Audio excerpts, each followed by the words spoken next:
வாழ்க்கைக்கான வார்த்தை என்ற இந்த வலை ஒளிபரப்பிற்கு உங்களை வரவேற்கிறோம். இது ஆதியாகமம் முதல் வெளிப்படுத்துதல் வரை முழு வேதாகமத்தையும் உள்ளடக்கிய ஒரு தினசரி தியானமாகும். யாத்ராகமம் 14ஆம் அதிகாரத்தில் பார்வோனும் அவனுடைய சேனையும் எகிப்தை விட்டு போகின்ற இஸ்ரவேலரை துரத்துகின்றதை பார்க்கின்றோம். தங்களுக்கு இருந்த ஒரு மிகப்பெரிய வேலை செய்யும் கூட்டத்தை அப்படி இழந்து விட்டதாக அவர்கள் யோசிக்கின்றார்கள். இதனாலே அவர்களுடைய நாட்டினுடைய பொருளாதாரம் சரிந்துவிடும் என்று நினைக்கின்றார்கள். ஆகவே பார்வோன் தன்னுடைய சேனையையும் தன்னுடைய ரதங்களையும் எடுத்துக்கொண்டு வந்து இஸ்ரவேல் ஜனங்களை மறுபடியும் பிடித்து எகிப்திற்கு கூட்டிக் கொண்டு வர வேண்டும் என்று வந்து கொண்டிருக்கின்றான். ஆனால் பார்வோனோ இஸ்ரவேலர்களோடு கூட தேவன் இருக்கிறார் என்பதை இன்னும் புரியாமல் இருந்தான். இஸ்ரவேலர் வெறும் வனாந்திரத்தில் அலைந்து கொண்டிருக்கும் சாதாரணமான அடிமைகள் தான் என்று நினைத்து கொண்டிருக்கின்றான். இஸ்ரவேல் ஜனங்களும் சிவந்த சமுத்திரத்துக்கு முன்பதாக சிக்கிக்கொண்டதாக நினைத்து மோசேக்கு விரோதமாக கலகம் பண்ணுகிறார்கள். 11ஆம் 12ஆம் வசனத்தில் நாம் வாசிக்கின்றோம். அன்றியும் அவர்கள் மோசேயை நோக்கி, எகிப்திலே பிரேத குழிகள் இல்லை என்றா வனாந்திரத்திலே சாகும்படி எங்களை கொண்டு வந்தீர்? நீர் எங்களை எகிப்திலிருந்து புறப்பட பண்ணினதினால் எங்களுக்கு இப்படி செய்தது என்ன? நாங்கள் எகிப்திலே இருக்கும்போது நாங்கள் எகிப்திற்கு வேலை செய்ய எங்களை சும்மா விட்டுவிடும் என்று சொன்னோம் அல்லவா? நாங்கள் வனாந்திரத்திலே சாகிறதை பார்க்கிலும் எகிப்திற்கு வேலை செய்கிறது எங்களுக்கு நலமாயிருக்குமே என்றார்கள். பாருங்கள், ஒரு பக்கம் தன்னுடைய ரதங்கள் மூலமாக வெற்றி பெற முடியும் என்று சொல்லி பார்வோன் நினைக்கின்றான். இன்னொரு பக்கம் இஸ்ரவேலர் தேவன் தங்களை காப்பாற்ற மாட்டார் என்று நினைத்து அழுகின்றார்கள்.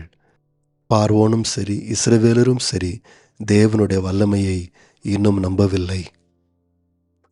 ஆனால் மோசேயோ கர்த்தர் உங்களுக்காக யுத்தம் செய்வார் என்று சொல்லி இஸ்ரவேலுக்கு சொல்லுகின்றார். அதேபோல் பார்வோன் இஸ்ரவேல் பக்கமாய் வந்தபோது தேவன் அவர்களுக்காக யுத்தம் செய்தார். ஒரே நேரத்தில் பல காரியங்கள் நடைபெற்றது.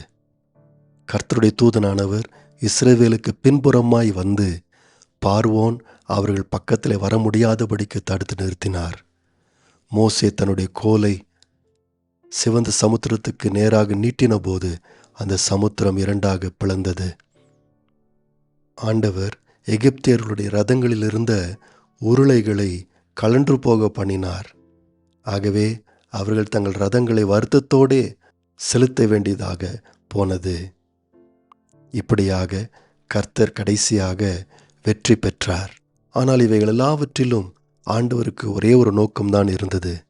அடிக்கடியாக இந்த அதிகாரத்தில் எகிப்தியர் நானே கர்த்தர் என்று அறிந்து கொள்வார்கள் என்று ஆண்டவர் சொன்னார். நண்பர்களே, ஆண்டவர் தாம் அறியப்பட வேண்டும் என்று விரும்புகின்றார். இங்கே பார்த்தால் பார்வோனும் இஸ்ரவேலும் இன்னும் தேவனை அறியாமல் இருந்தார்கள். ஆகவேதான் பார்வோன் நிச்சயமாக வெற்றி பெறுவேன் என்று நினைத்தான். இஸ்ரவேல் நிச்சயமாக தோற்றுப்போகும் என்று நினைத்தது. எகிப்திலே தலைப்பிள்ளைகள் இறந்தபோது பார்வோன் ஆண்டவர் யார் என்று அறிந்திருப்பான் என்று நாம் நினைக்க முடியும். ஆனால் இப்பொழுது பார்க்கும்போது பார்வோன் இன்னும் தேவனை அறியவில்லை என்பதை புரிந்து கொள்ளுகின்றோம். அதேபோல் இஸ்ரவேல் ஜனங்கள் எகிப்தில் 10 வாதைகளை பார்த்தபோது ஆண்டவரை அறிந்திருக்க முடியும் என்று நினைத்தோம். ஆனால் இப்பொழுதோ வனாந்திரத்திலே தாங்கள் செத்துப்போவார்கள் என்று சொன்னபோது அவர்கள் இன்னும் கர்த்தரை அறியவில்லை என்பதை தான் நாம் புரிந்து கொள்கின்றோம். ஆகவேதான் நண்பர்களே, ஆண்டவர் தம்மை எகிப்தியர்களும் இஸ்ரவேலரும் அறிந்து கொள்ள வேண்டும் என்று விரும்பினார். பார்வோன் இன்னும் தேவனை அறியாதபடினாலே கர்த்தருக்கு அவன் பயப்படவில்லை. இஸ்ரவேல் ஜனங்கள் கர்த்தரை இன்னும் அறியாதபடினாலே கர்த்தரை நம்பவில்லை. விசுவாசிகள் இன்றைக்கும் தேவனை அறிவதில் கஷ்டப்படுகின்றார்கள். ஆனால் கர்த்தருடைய கிருபையினாலே தேவனுடைய அறிவிலே கொஞ்சம் கொஞ்சமாய் வளருகின்றார்கள். அவர்கள் ஆண்டவரை அறிந்து கொள்ளும் போது நிச்சயமாய் கர்த்தருக்கு பயப்படுவார்கள், கர்த்தரை நம்புவார்கள். ஆண்டவரும் அன்றைக்கு சிவந்த சமுத்திரத்தில் செய்தது போல இன்றைக்கும் தம்மை தம்முடைய ஜனங்கள் அறிந்து கொள்ளும்படியாக அநேக வாய்ப்புகளை உருவாக்கி கொடுக்கின்றார்.